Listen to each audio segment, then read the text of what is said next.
అదరగొట్టే కారం రంగు రుచి ఆచి కారం పొడి.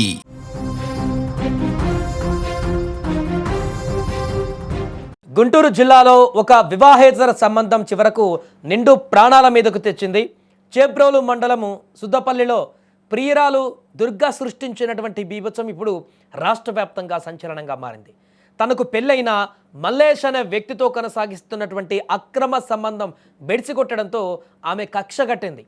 తనను దూరం పెడుతున్నాడనే కోపంతో ఒకేసారి మల్లేష్ కుటుంబం మొత్తాన్ని కూడా మంటల్లో కలిపేయాలని పెట్రోల్ బాటిల్తో దాడికి దిగింది.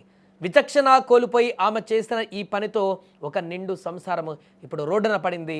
రాత్రి సమయం ఇంట్లో అందరూ భోజనం చేస్తూ ప్రశాంతంగా ఉన్న వేళ మృత్యు దేవతలా మారి పెట్రోల్ బాటిల్తో ప్రత్యక్షమైంది ప్రియురాలు దుర్గా.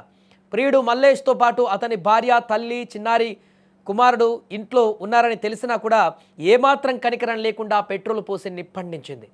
ఒక్కసారిగా ఎగిసిపడ్డ మంటలతో స్థానికులు ఆహాకారాలు చేశారు. మంటలను ఆర్పేటువంటి క్రమంలో స్థానికులతో సహా మొత్తం 10 మంది గాయపడడంతో పరిస్థితి భయానకంగా మారింది. గ్యాస్ సిలిండర్ల వరకు మంటలు చేరకముందే స్థానికులు వాటిని బయటకు లాగేయడంతో పెను ప్రమాదం తప్పింది. ఏదేమైనా కూడా ఒక్కసారిగా అగ్నికిలలకు అన్నీ కూడా కాలి బుగ్గయ్యాయి. కట్టుకున్న బట్టల నుండి పడుకునేటువంటి మంచం వరకు ఏది మిగలేదు. మనుషుల ప్రాణాలతో బయటపడమే గగనమైనట్లుగా ఇల్లంతా నల్లటి పొగతో నిండిపోయింది. క్షణికావేశంలో ఒక మహిళ చేసిన పనికి పసివాడు, వృద్ధురాలు అనే తేడా లేకుండా అందరూ ఇప్పుడు ఆసుపత్రి పాలయ్యారు. అంతేకాకుండా ఈ ఘోర కలిపైన సమాచారం అందుకున్నటువంటి చేబ్రోలు పోలీసులు వెంటనే రంగంలోకి దిగారు. ఘటనా స్థలంలో ఆధారాలు సేకరించి పరారీలో ఉన్నటువంటి నిందితురాలు ఆ దుర్గా ఎవరైతే ఈ మంటలు వ్యాపింపజేసిందో ఆమె కోసం గాలిస్తున్నారు. అక్రమ సంబంధాల వల్ల కలిగేటువంటి పరిణామాలు ఎంత భయంకరంగా ఉంటాయో ఇప్పటికీ మనం చాలా చూసాం. ఇప్పుడు అంతకు మించి అనడానికి ఈ యొక్క సుద్దవల్లి ఘటన నిదర్శనంగా మారింది. చట్టాన్ని చేతుల్లోకి తీసుకున్నటువంటి దుర్గాను కఠినంగా శిక్షించాలని ఇప్పుడు గ్రామస్తులు డిమాండ్ చేస్తున్నారు. చూసారుగా సుద్దపల్లిలో జరిగినటువంటి దారుణ ఘటన సమాజానికి ఇస్తున్నటువంటి హెచ్చరిక ఏంటో. కేవలం క్షణికమైనటువంటి సుఖం కోసం కట్టుకున్న వారిని మోసం చేస్తూ సాగించేటువంటి వివాహేతర సంబంధాలు చివరకు ఇలాంటి ప్రాణాంతక విపత్తులకే దారితీస్తాయి.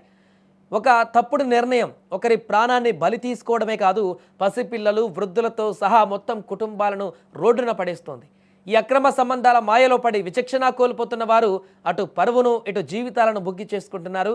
అక్రమ సంబంధాలు అనేవి కేవలం నేరాలు మాత్రమే కాదు, అవి ఒక నిండు సంసారాన్ని చిన్నాభిన్నం చేసేటువంటి విష వలయాలు. ఇలాంటి మత్తులో పడి జీవితాలను నాశనం చేసుకోవద్దని ఈ ఘటన మరొకసారి గుర్తు చేస్తోంది. అన్నాళ్ళు అంటే బయటకు వచ్చాము, మంటలేసిందండి. ఇంకా అది అదిరిపోయి అక్కడ వాళ్ళం అక్కడ మీటర్లు మొత్తం తీసుకున్నాము. గ్యాస్ స్తంభాలు అయ్యి అందరు సగలపడ్డారు పాపం. మా ఇంట్లోనా, ఆ ఇంట్లో ఎంతమంది ఉన్నారో మేము లెక్కేసుకోలేదండి. పొద్దుపోయా మాకేం తెలీదు. ఇంకా అందరం చూరం మడుసులు మాయా గుండు టక్క టక్క కొట్టుకుంది. ఇంకా ఘోరంగా చేసింది ఆ అమ్మాయి మట్టికి వచ్చి. ఆ అమ్మాయి మాకు తెలియదండి, తెలీదు. ఎన్ని గంటలప్పుడు జరిగిందమ్మా? 8 అయింది. 8 గాయాలు బాగా తీవ్రంగా గాయాలయ్యాయా? చాలా మంది తగలబడ్డారు. పాపం సొత్తా పోయారంట పిల్లలు, కూర పిల్లలు, వీళ్ళ పక్కన వాళ్ళు కూడా తగలబడ్డారు.